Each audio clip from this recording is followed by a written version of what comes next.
I am ready. Let's do it. I'm tired and nervous, but I'm so pumped right now. It's ridiculous. It's such a happy feeling to be in the airport and actually know that we're going. It's not just like something we talk about in class.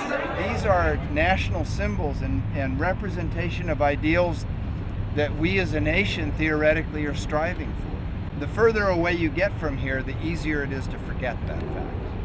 So one of the things about coming here is to sort of touch base with the ideals that even though we're not living up to them, we need to, as a nation, we need to aspire to those ideals nonetheless, and we need to aspire to them in our lives. Isn't it interesting to be here and hear that conversation is so alive when you hear in the rest of the nation doubts about whether that conversation is alive, and yet everybody we meet here, whether we agree with them or disagree with them, are fighting for values and principles that they believe in. We should have that on the back. We should watch those. I think that's a really good idea. That's what the organization look like. You got anything?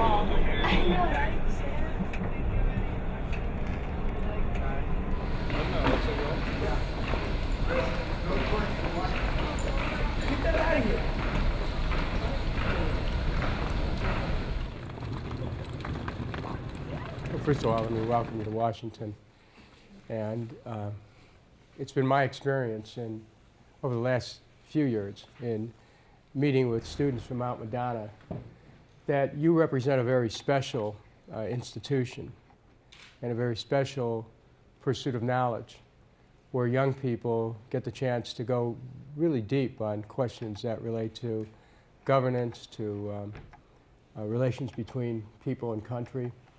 And as a result of that, you get a chance to achieve some insights that will prepare each and every one of you for the opportunity to make a contribution to the world at large, to become more effective citizens, not only of the United States, but effective citizens of the world.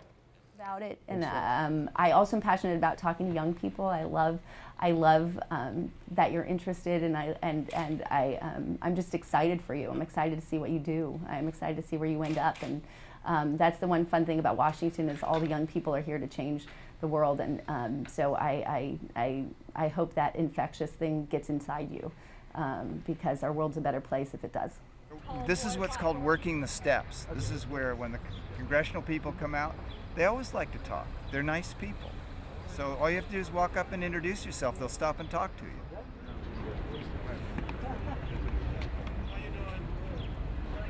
I knew you were on the schedule. Yeah. Okay, I look forward to seeing you. We look very forward to seeing you. Okay, same here. I'm so excited to interview John Lewis. So excited. When I was growing up, my parents would tell me, when I asked them about segregation and racial discrimination, they would say, that's the way it is. Don't get in the way, don't get in trouble. But today I would be telling young people, I got in trouble. And it's time for you to get in trouble. Good trouble, necessary trouble. When you told me how when you were younger, your parents said, stay out of this mess, just that's how it is.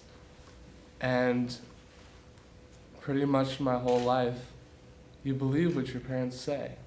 They're who you grow up with. I mean, my values are shaped about what they've taught me.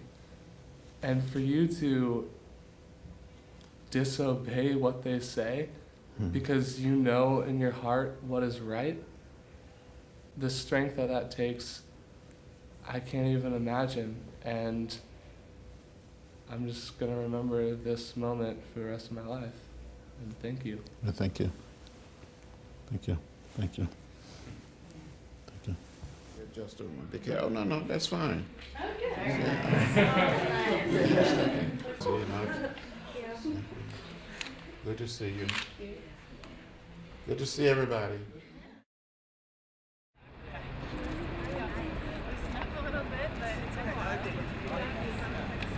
Congresswoman Slaughter took time and explained the rule to us. Like, she looked over at us and told us exactly what they were voting on, what it meant.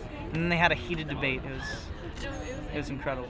What happened in that chamber has never happened before, and the fact that they stopped the proceedings to explain to you guys what was going on and then get into a pretty good debate. For us. But you were actually watching history. I read about this in the newspaper, you know, this particular thing, and suddenly you guys were right at the epicenter of the whole deal.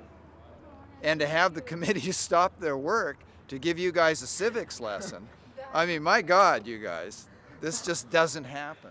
You know, I don't really have any pearls of wisdom to distribute to you guys, but it's clear every one of you have your head on your shoulders and you're focused on the right things, and we're glad to see you being leaders among your peers. You know, so I just think that there's a lot of expectations on you, of your family and pressures and peers, but in the end, you're going to make it by doing what you feel is good.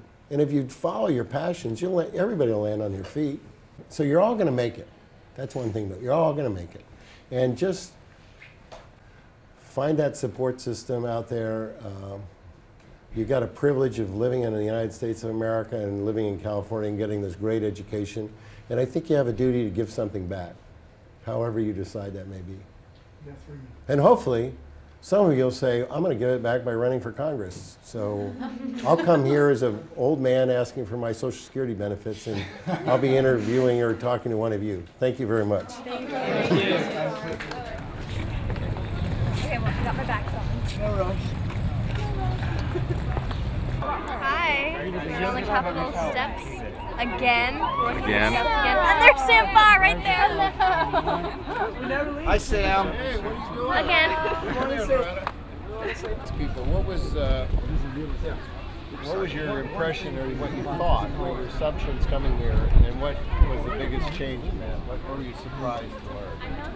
Definitely the aspect that everyone's so human. We talk to a lot of mothers in Congress, and just people who are real and doing the kind of stuff we do.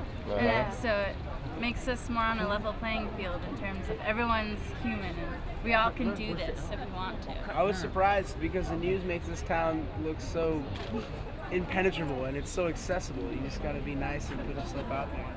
King stood to give his famous speech, and this whole thing was just a siege.